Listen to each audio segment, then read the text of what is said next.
पंतप्रधान मोदी उद्या महाराष्ट्र दौऱ्यावरती असतील।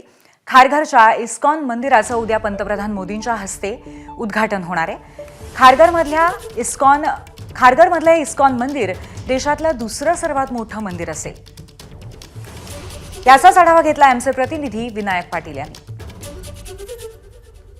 भारतामध्ये सर्वात मोठ्या मंदिरापैकी एक असलेल्या खारघर या ठिकाणच्या इस्कॉन टेम्पल मंदिराचं उद्या पंतप्रधान नरेंद्र मोदी यांच्या हस्ते उद्घाटन होणार आहे।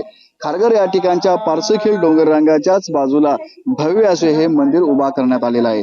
जवळपास 9 ते 10 एकर जागेमध्ये हे मंदिर उभा करण्यात आलं असून खारघर या ठिकाणच्या इस्कॉन मंदिराला 15 वर्ष पूर्ण झालेले आहेत। 15 वर्षापूर्वी या ठिकाणी हे मंदिर उभा करण्यास सुरुवात झाली होती आणि आता संपूर्ण मंदिर हे बांधून पूर्णत्वास आल्यामुळे उद्या पंतप्रधान नरेंद्र मोदी यांच्या हस्ते या इस्कॉन टेम्पलचं इस्कॉन मंदिराचं उद्या उद्घाटन होणार आहे। आणि याच कार्यक्रमासाठी आता महाराष्ट्र असेल त्याचबरोबर परराज्यात आणि परदेशातनं सुद्धा नामवंत प्रतिष्ठित आहेत त्या व्यक्ती उपस्थित राहणार आहेत।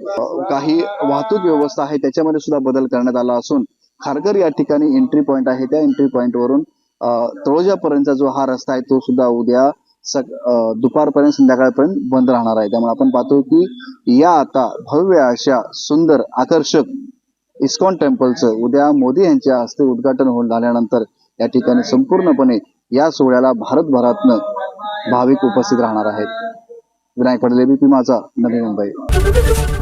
एबीपी माझा, उघडा डोळे बघा नीट।